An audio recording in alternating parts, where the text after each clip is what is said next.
आज हम BA part 3 में ईस्ट इंडिया कंपनी के आंतरिक शासन की चर्चा करेंगे।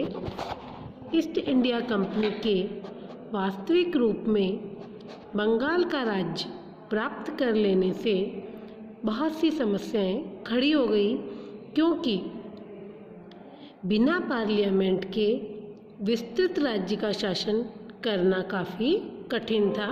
इसीलिए ब्रिटिश संसद और ईस्ट इंडिया कंपनी के संबंधों की चर्चा करेंगे।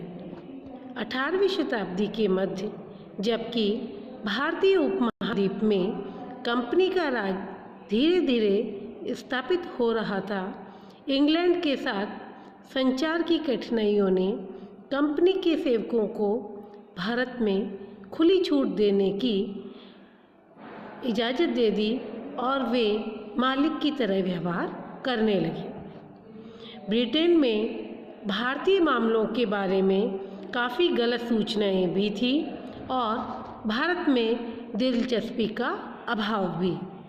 पीजे मार्शल का मानना है कि इसके फलस्वरूप 1784 से पहले कई नई नीतियों का आरंभ शायद ही कभी लंदन में हुआ हो, लेकिन भले ही मौके पर मौजूद कंपनी के लोगों का साम्राज्यवाद भारत में बहुत हद तक क्षेत्रों की विजय के पीछे महत्वपूर्ण प्रेरणा रहा हो।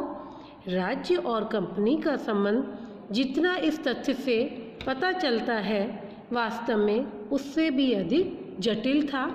न केवल कंपनी का अस्तित्व चार्टर के नवीनीकरण पर निर्भर था, बल्कि 17वीं शताब्दी से ही कंपनी के नौकर भी प्रत्यायोजित प्रभुसत्ता की अवधारणा पर काम कर रहे थे और उन्हें इस बारे में स्पष्ट निर्देश थे कि अगर शाही सेना किसी संयुक्त अभियान में भाग ले तो उनके और कंपनी के बीच लूट के माल का बंटवारा किस प्रकार किया जाएगा। कंपनी के मामलों में सरकार ने 1763 और 1764 में हस्तक्षेप किए और शाही सेना की सहायता से जीते गए इलाकों के राजस्व पर राज्य के अधिकार को लेकर 1766 में संसद के हस्तक्षेप का रास्ता तैयार हुआ। इसके परिणाम स्वरूप कंपनी ने सरकार को सालाना 4 लाख पाउंड देने की बात मानी। इस प्रकार आरंभ से ही ब्रिटिश राज्य साम्राज्य में भागीदार रहा, उससे लाभ उठाता रहा। यह कहना भी कठिन है कि यह सब अन्यमनस्कता के दौर की उनको प्राप्त हुआ। फिर भी कहा जा सकता है कि साम्राज्य राष्ट्रीय संज्ञान के बिना हासिल हुआ और उन थोड़े से अंग्रेजों ने के हाथों ये हासिल किया गया जिनकी जानकारी उनको भी नहीं थी कि वे क्या कर रहे हैं।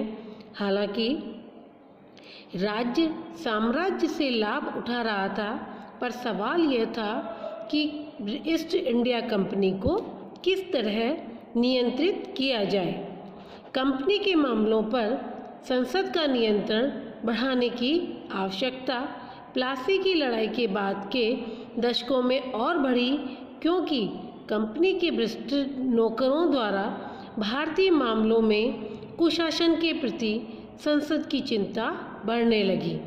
इस भ्रष्टाचार का एक कारण यह भी था कि ये अधिकारी 18वीं शताब्दी के भारत में व्यापार और शासन के बीच आदान प्रदान के लिए जटिल जाल में उलझे हुए थे।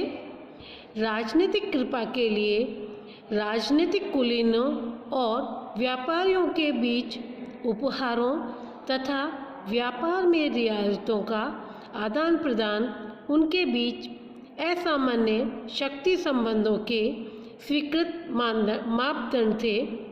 लेकिन उत्तर भारत के राजनीतिक वातावरण में जो कुछ स्वाभाविक था वही साम्राज्यिक शासन के पश्चिमी नैतिक संवाद के लिए अभिशाप।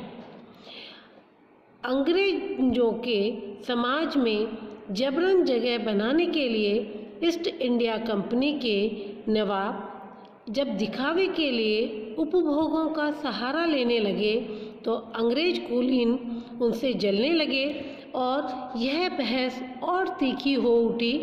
भारत में कंपनी का साम्राज्य फैला तो ब्रिटिश सरकार ने महसूस किया कि उसे राज्य के नियंत्रण से बाहर रखने की अब और अनुमति नहीं दी जा सकती।